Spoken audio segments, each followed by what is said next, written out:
সেজন্যই আল্লাহ রসুল বলছেন কুল্লু ইবনে আদম খাত্তা, প্রত্যেক মানুষই ভুল করে থাকে, তবে কে উত্তম কে ভালো? তাহলে সবাই যদি ভুল করে তাহলে ভালো কে? আল্লাহ রসুল বলছেন ওয়া খায়রুল খাত্তাইনা আত-তাওয়াবুন, তবে যারা তওবা করে তারা হচ্ছে সর্বোত্তম।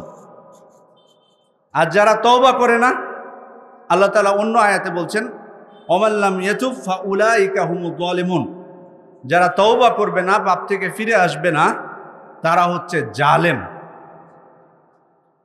আর আল্লাহ তাআলা সত্যিকার অর্থে বান্দাকে তওবা করার জন্য সবসময় প্রস্তুত আছেন। তিনি চান যে বান্দা তার কাছে ফিরে আসুক, বান্দা তার কাছে তওবা করুক, তাহলে তিনি বান্দার পাপ মোচন করবেন। আল্লাহ তাআলা বলছেন ওয়াল্লাহু ইউরিদু আইয়াতুবা আলাইকুম, আল্লাহ তাআলা চান যে তিনি তোমাদেরকে ক্ষমা করবেন। শুধু চান না, বরং ভালোবাসেন। অন্য আয়াতে আল্লাহ তাআলা বলছেন ইন্নাল্লাহা ইউহিব্বুত তাওয়াবিনা ওয়া ইউহিব্বুল মুতাতাহহিরিন, আল্লাহ তাআলা তওবাকারীকে ভালোবাসেন এবং যারা পবিত্রতা অর্জন করে তাদেরকেও আল্লাহ তাআলা ভালোবাসেন। শুধু ভালোবাসেন নয়, বরং একজন বান্দা যখন তার পাপ থেকে তওবা করে তখন আল্লাহ তাআলা খুবই খুশি হন, খুবই খুশি হন। কেমন খুশি হন সেটি আল্লাহ রসুল বলছেন হাদিসের মধ্যে, লাল্লাহু আফরাহু বিতাওবাতি আবদিহি মিন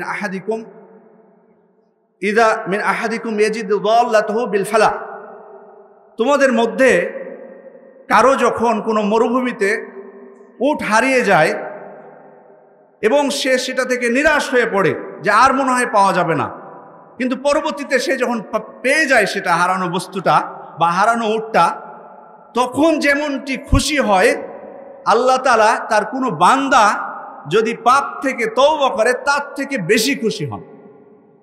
সুবহানাল্লাহ।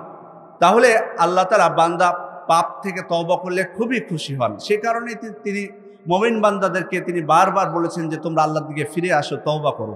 ওয়া তুবু ইলাল্লাহি জামিআন আইয়ুহাল মুমিনুন লাআল্লাকুম তুফলিহুন, অর্থাৎ হে মুমিনগণ তোমরা সকলেই আল্লাহর দিকে ফিরে আসো, তওবা করো, যাতে তোমরা সফল কাম হতে পারো। আল্লাহ তাআলা অন্য আয়াতে বলছেন ইয়া আইয়ুহাল্লাযীনা আমানু তুবু ইলাল্লাহি তাওবাতান নাসুহা, হে ঈমানদারগণ তোমরা আল্লাহর দিকে ফিরে আসো, তওবা করো, তাওবা নাসুহা, বিশুদ্ধ তওবা। এই তাওবা নাসুহা কি? সেটি হচ্ছে যে পাপ ছেড়ে দিয়ে আল্লাহর দিকে ফিরে যাওয়া এবং যে পাপ পূর্ববর্তীতে করা হয়েছে সেটার জন্য অনুতপ্ত হওয়া। তারপর তৃতীয়ত হচ্ছে দৃঢ় প্রতিজ্ঞা করা যে আমি যা পাপ করেছি পূর্বে, ভবিষ্যতে আর কখনোই পাপ করব না, এই প্রতিজ্ঞা করতে হবে। আর চতুর্থ আরেকটি বিষয়, এই তিনটা শর্ত হলো যদি এই পাপটা আল্লাহর হক সম্পর্কিত হয়, কিন্তু ওই পাপটা যদি বান্দার হক সম্পর্কিত হয় তাহলে চতুর্থ আরেকটি শর্ত যোগ হবে, সেটি হচ্ছে বান্দার হক তার কাছে ফিরিয়ে দেওয়া অথবা তার কাছে ক্ষমা চাওয়া। এটি হচ্ছে তাওবাতুন নাসুহা। আল্লাহ তাআলা বলছেন যে যদি কেউ এরকম তওবা করে, একনিষ্ঠ তওবা, তাহলে ইউকাফির আনকুম সাইয়্যাতিকুম, আল্লাহ তাআলা তোমাদের পাপগুলোকে ক্ষমা করে দিবেন এবং তাদেরকে এমন জান্নাতে প্রবেশ করাবেন যার নিচ দিয়ে নহর প্রবাহিত। আমাদের মধ্যে আমাদের অনেকের একটা কথা বলি, সেটা হচ্ছে যে অনেক সময় বড় কোনো পাপ হয়ে গেল, তখন বলি যে আল্লাহ মনে হয় এটা ক্ষমা করবেন না। এই কথাটা বলা কিন্তু উচিত না। যত বড়ই পাপ হোক, আল্লাহ তাআলা বলছেন ওয়া মান ইয়া'মাল সুআন আও ইয়াযলিম নাফসাহ সুম্মা ইস্তাগফিরিল্লাহ ইয়াজিদিল্লাহ তাওয়াবুর রহিমা, যে ব্যক্তি এমন কোনো খারাপ কাজ করলো অথবা নিজের উপর জুলুম করলো অতঃপর আল্লাহ তাআলার কাছে ক্ষমা চাইলো, তাহলে সে আল্লাহ তাআলাকে ক্ষমাকারী হিসেবে পাবে, তওবা গ্রহণকারী হিসেবে পাবে, দয়ালু হিসেবে পাবে। তাহলে বোঝা যাচ্ছে যে পাপ যত বড়ই হোক।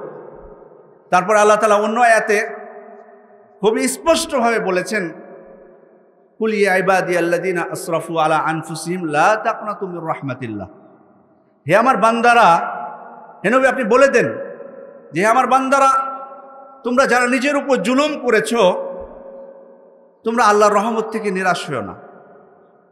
তারপর আল্লাহ তাআলা বলছেন ইন্নাল্লাহা ইয়াগফিরু যুনুবা জামিআন, আল্লাহ তাআলা সব পাপ ক্ষমা করে দেবেন। তাহলে যখন আপনি বলবেন যে আল্লাহ তাআলা মনে হয় এ পাপ ক্ষমা করবেন না, তাহলে এই কথাটা ভুল হয়ে যাবে। মানে আল্লাহ তাআলাই বলছেন যে তিনি সব পাপ ক্ষমা করে দেবেন। তারপরে খেয়াল করুন যে আল্লাহ রসুল সাল্লাল্লাহু আলাইহি সাল্লাম, সহিহ মুসলিমের একটি হাদিস, যে একজন ব্যক্তি বলল ওয়াল্লাহি লা ইয়াগফিরুল্লাহু লিফুলান, আল্লাহর কসম আল্লাহ অমুক ব্যক্তিকে ক্ষমা করবেন না। একজন ব্যক্তি বলছে আরেকজন ব্যক্তি সম্পর্কে যে আল্লাহর কসম অমুক ব্যক্তিকে আল্লাহ ক্ষমা করবেন না।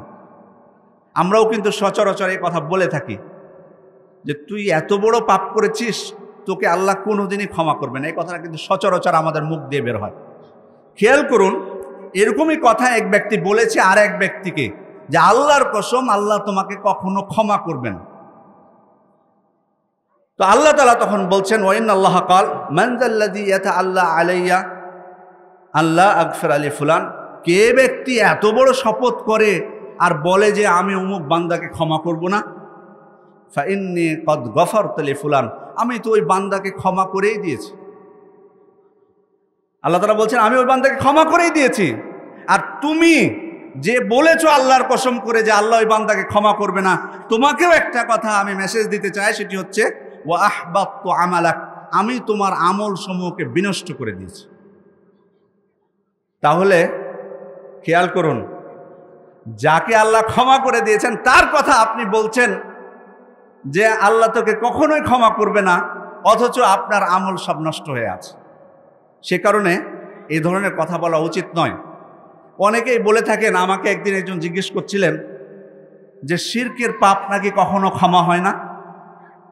শিরক করলে একজন ব্যক্তি কখনো জান্নাতে যেতে পারবে না, তার জন্য জান্নাতে যাওয়া হারাম। তবে কেউ যদি তওবা করে অবশ্যই আল্লাহ তার তওবা গ্রহণ করবেন। কারণ সূরা ফুরকানের মধ্যে আল্লাহ তাআলা শিরকের কথা বলার পর তিনি বলছেন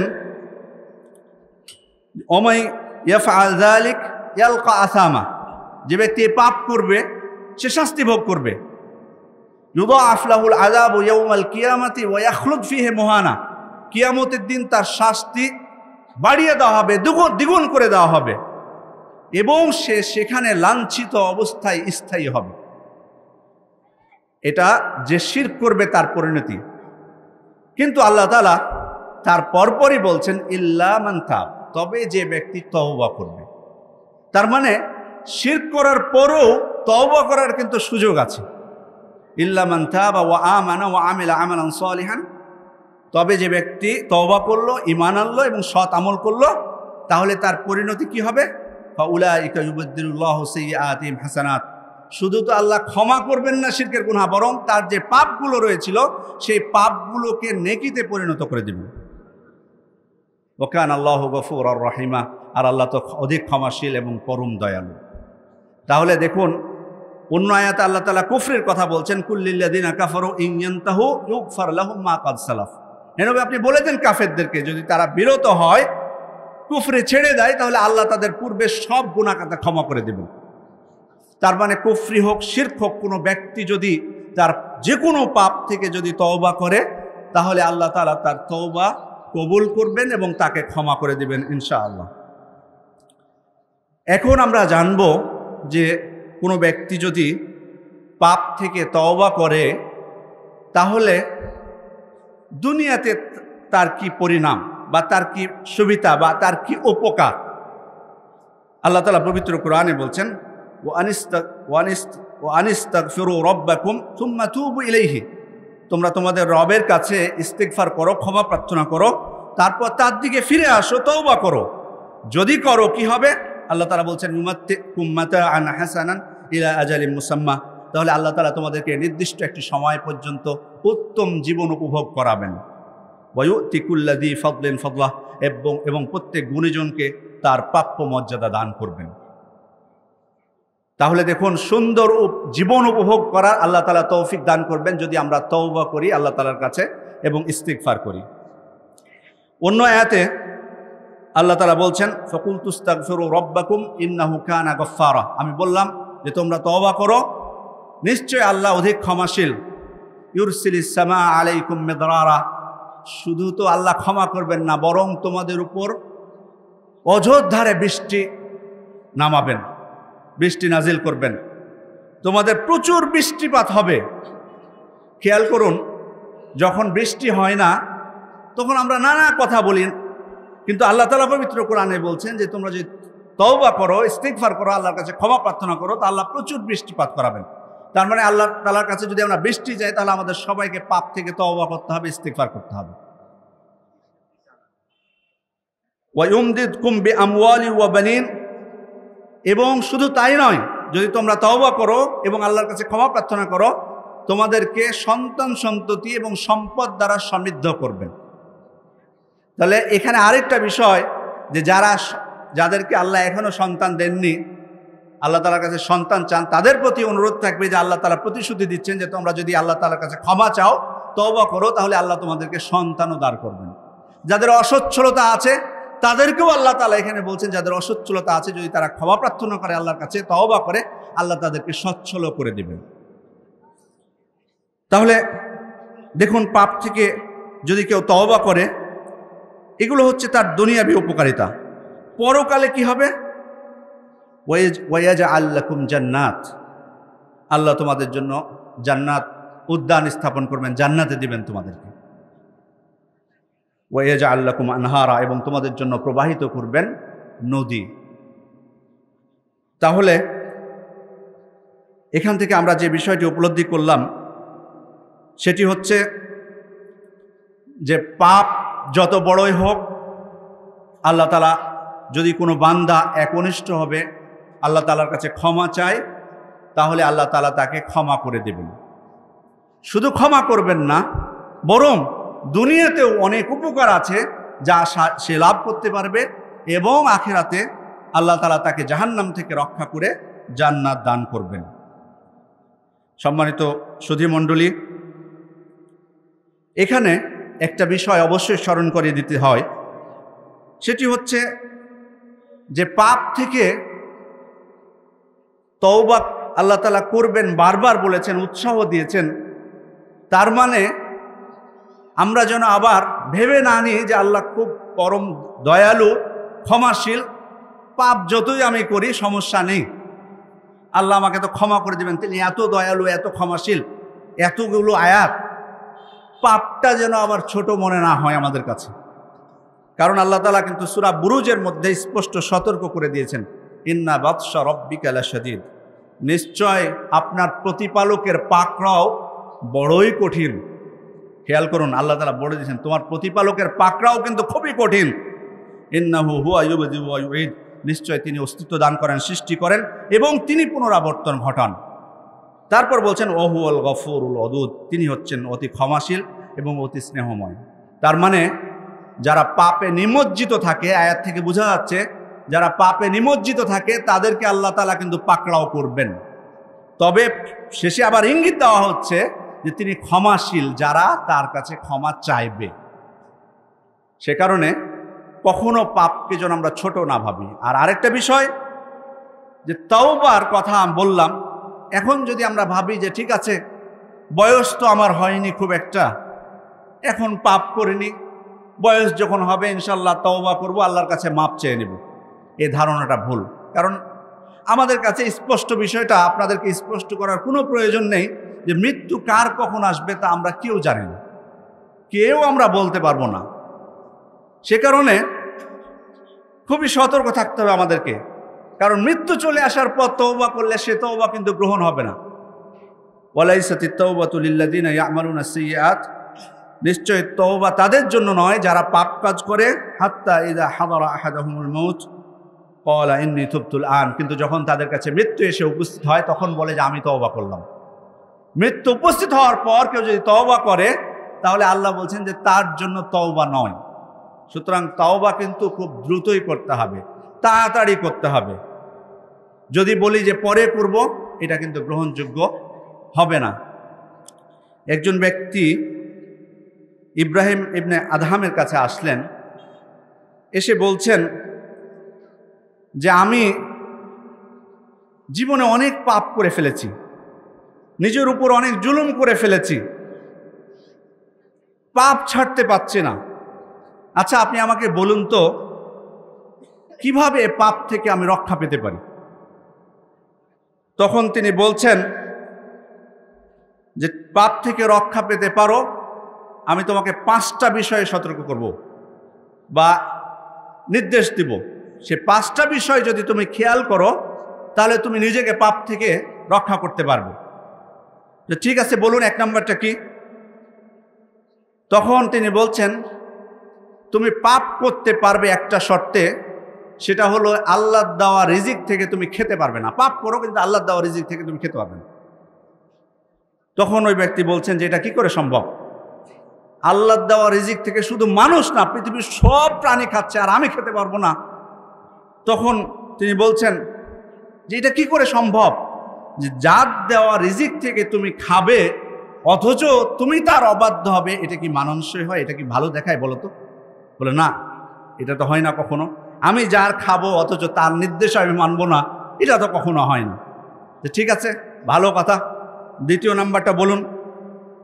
তখন বলছেন উনি, ঠিক আছে, তুমি পাপ করতে পারো, তবে আল্লাহর জমিনে পাপ করতে তুমি পারবে না। পাপ করো, কিন্তু আল্লাহর জমিনে নয়। তখন উনি বলছেন যে পূর্ব থেকে পশ্চিম পর্যন্ত, উত্তর থেকে দক্ষিণ পর্যন্ত সবই তো আল্লাহর জমিন, তো আমি পাপ করবো আবার কোথায়? যে তুমি যার জমিনে বসবাস করছো তার যদি অবাধ্য হয়, বিষয়টা কেমন দেখায়? এটা কি ভালো দেখায়? বলছে না, তো এটা দেখায় না। যার জায়গায় আমি বসবাস করছি তারই যদি আমি অবাধ্য হই, তাহলে আমি এটা কিভাবে ভালো হয়? খুব সুন্দর কথা। 3য়টা বলুন। তখন বলছেন, তুমি পাপ করতে পারো, তবে সত্য হলো এমন জায়গায় পাপ করবে যেখানে তোমাকে কেউ দেখতে পাবে না। তখন তিনি বলছেন যে পৃথিবীতে এমন কোনো জায়গা নেই যেখানে আল্লাহ তাআলা আমাকে দেখতে পাবেন না। কিন্তু সব যেখানেই যাই না কেন তিনি তো আমাকে দেখবেন, অন্য মানুষ না দেখতে পায়, কিন্তু তার থেকে তো আমি গোপন কোনো কিছু করতে পারবো না। প্রকাশ্য অপ্রকাশ্য সব কিছুই তিনি জানেন।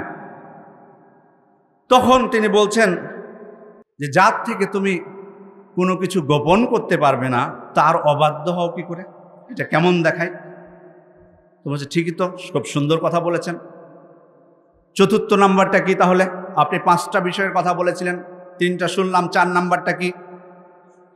তখন বলছেন যে পাপ করো, করতেই থাকো, কোনো সমস্যা নেই, তবে মালাকুল মউত যখন তোমার কাছে চলে আসবে তখন মালাকুল মউতকে বলবে একটু দাঁড়ান, আমার জীবনের থেকে একটা বিষয় বাকি আছে, সেটা হলো তওবা।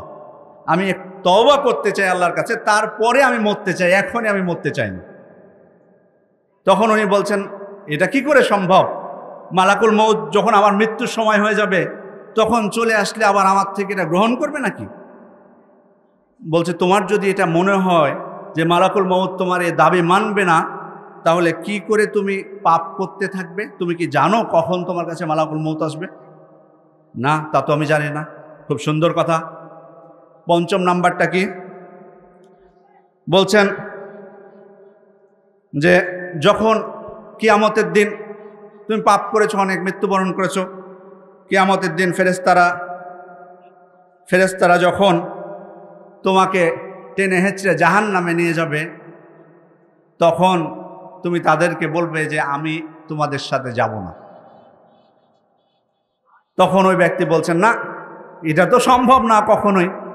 ফেরেশতা যখন আমাকে কিয়ামতের দিন পাকড়াও করবে আল্লাহ তাআলার নির্দেশে, তখন তো আমি যদি এই কথা বলি যে আমাকে এখন নিয়ে যেও না, অন্যদেরকে নিয়ে যাও, সে তো সেটা মানবে না।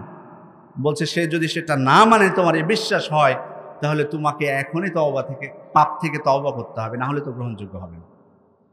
তাহলে আমি যে এই ঘটনাটি বলে যেটি বোঝাতে চাচ্ছি যে দেখুন, একজন ব্যক্তি যদি পাপ করে, আমরা কেউ কিন্তু জানি না যে কখন আমাদের মৃত্যু হবে। সুতরাং আমাদেরকে খুবই সতর্ক থাকতে হবে যে কোনো পাপ থেকে। সাহাবা ইকরামের মধ্যে এ ধরনের অনেক উজ্জ্বল দৃষ্টান্ত আছে যে তারা বড় পাপ করে তারা তওবা করতে চেয়েছেন। কিভাবে? আপনারা সেই মহিলার ঘটনা নিশ্চয় জানেন, যে মহিলা, আল্লাহ তাআলা আপনাদেরকে সম্মানিত করুন, যে মহিলা ব্যভিচার করেছিল। ব্যভিচার করার পর আল্লাহ রসুলের কাছে এসে বলছেন, ইয়া রাসূলুল্লাহ ইন্নী ক্বাদ যানাইতু ফাতাহহিরনি।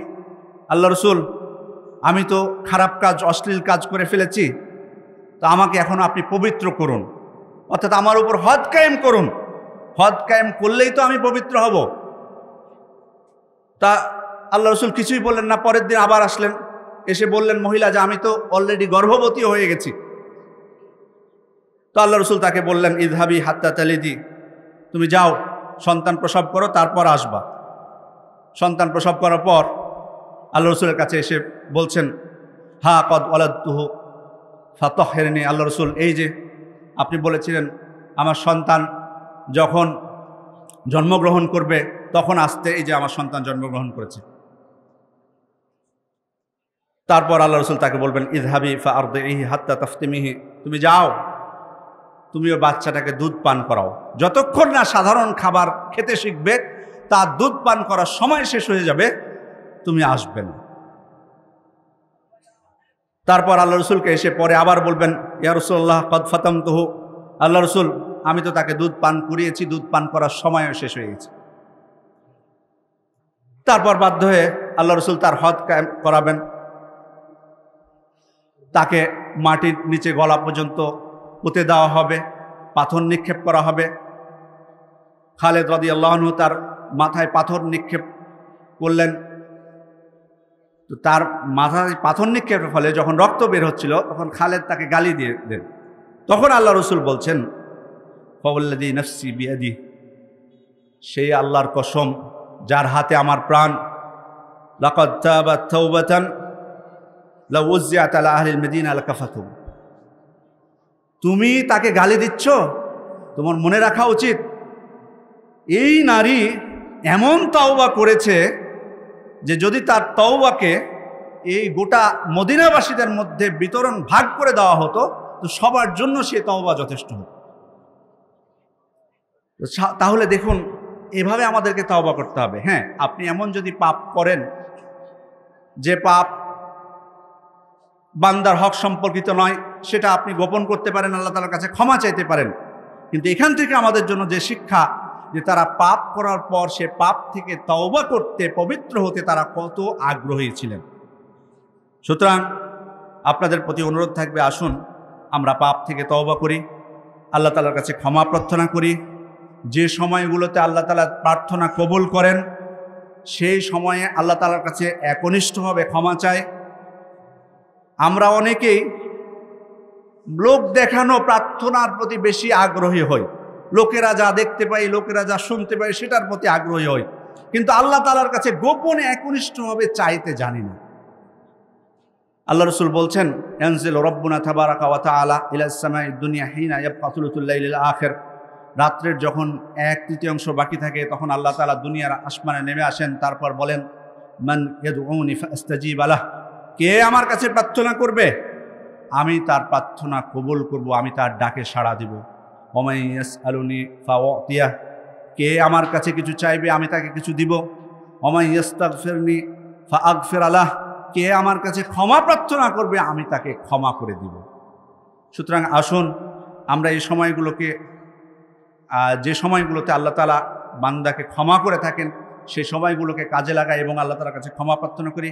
একনিষ্ঠভাবে আল্লাহ তাআলাকে বলি, রব্বানা যালামনা আনফুসানা ওয়া ইল্লাম তাগফির লানা ওয়া তারহামনা লানাকুনান্না মিনাল খাসিরিন। অর্থাৎ হে আল্লাহ, আমরা আমাদের নিজেদের উপর অনেক জুলুম করে ফেলেছি। তুমি যদি আমাদেরকে ক্ষমা না করো আর আমাদের প্রতি রহমত না করো, দয়া না করো, তাহলে আমরা ক্ষতিগ্রস্তদের অন্তর্ভুক্ত হয়ে যাব। আসুন আমরা একনিষ্ঠভাবে আল্লাহ তাআলাকে সে কথাই বলি এবং আমরা আমাদের জীবনে যত পাপ করেছি, প্রত্যেক ব্যক্তি আমাদের যেন এই মনোভাব হয় যে যে কোনো সময় আমাকে মৃত্যুবরণ করতে হবে এবং আল্লাহ তাআলা আমাকে দেখছেন, এই নজরদারি। এই যে সালাতের মধ্যে আল্লাহ রসুল তো বলেছেন ইহসান কি, সেটার পরিচয় দিতে বলেছেন, আনতা আবুদাল্লাহা কাআন্নাকা তারাহু ফাইন লাম তাকুন তারাহু ফাইন্নাহু ইয়ারাক। এমনভাবে ইবাদত করবে যেন তোমাকে আল্লাহ দেখছেন। যেন তুমি আল্লাহকে দেখছো। যদি তুমি আল্লাহকে দেখতে না পাও, আল্লাহ তোমাকে দেখছেন। এটা শুধু ইবাদতের মধ্যে না, সর্বক্ষেত্রে, জীবনের প্রতিটা ক্ষেত্রে সব সময় যদি আমরা এই মনোভাব নিয়ে চলি যে আল্লাহ তাআলা আমাদেরকে দেখছেন, তাহলে আমরা আল্লাহ তাআলার যে আনুগত্যগুলো করব, যে ইবাদতগুলো করব, সেগুলো যেমন খুবই সুন্দর হবে, তেমনি যে কোনো প্রকার অবাধ্যতা থেকে আমরা আমাদেরকে বাঁচিয়ে রাখতে পারবো। আল্লাহ তাআলা যেন আমাদেরকে যে কোনো প্রকার পাপ থেকে ফিরে আসার এবং তার কাছে একনিষ্ঠভাবে তওবা করার সুযোগ দান করেন, তৌফিক দান করেন। আল্লাহুম্মা আমিন। আমি দারুল হুদা ইসলামী কমপ্লেক্সের সম্মানিত পরিচালক শেখ ডক্টর মুজাফফর বিন মহসিন এবং সম্মানিত প্রিন্সিপাল শেখ মোকাররম বিন মহসিন সহ এই মাদ্রাসার যারা শিক্ষক মণ্ডলী রয়েছেন, ছাত্র রয়েছেন, সবার প্রতি কৃতজ্ঞতা জানাচ্ছি। আপনারা যারা এই অনুষ্ঠানে উপস্থিত হয়েছেন, আপনাদের প্রতিও কৃতজ্ঞতা জানাচ্ছি। এবং যারা আমাদের এই অনুষ্ঠান দেশ বিদেশের বিভিন্ন জায়গা থেকে দেখছেন, আপনাদের প্রতিও কৃতজ্ঞতা জানাচ্ছি এবং আপনাদের জন্য, আমাদের সবার জন্য দোয়া করছি। আল্লাহ তাআলা যেন আমাদেরকে হকের উপর অটুট রাখেন, আল্লাহুম্মা আমিন। এবং যে কোনো প্রকার বালা মুসিবত থেকে আমাদেরকে দূরে রাখেন এবং আমাদের সকলের পাপকে ক্ষমা করে দেন, আল্লাহুম্মা আমিন। আকুলু কওলি হাযা ওয়া আস্তাগফিরুল্লাহ লি ওয়া লাকুম ওয়া লিজামিউল মুসলিমিনা মিন কুল্লি যামবিন ফাস্তাগফিরুহু ওয়া তুবু ইলাইহি ইন্নাহু হুয়াত তাওয়াবুর রহিম। আসসালামু আলাইকুম ওয়া রাহমাতুল্লাহি ওয়া বারাকাতুহু। আলহামদুলিল্লাহ, ডক্টর আব্দুল্লাহিল কাফি বিন লুৎফর রহমান আল মাদানী হাফিজাহুল্লাহ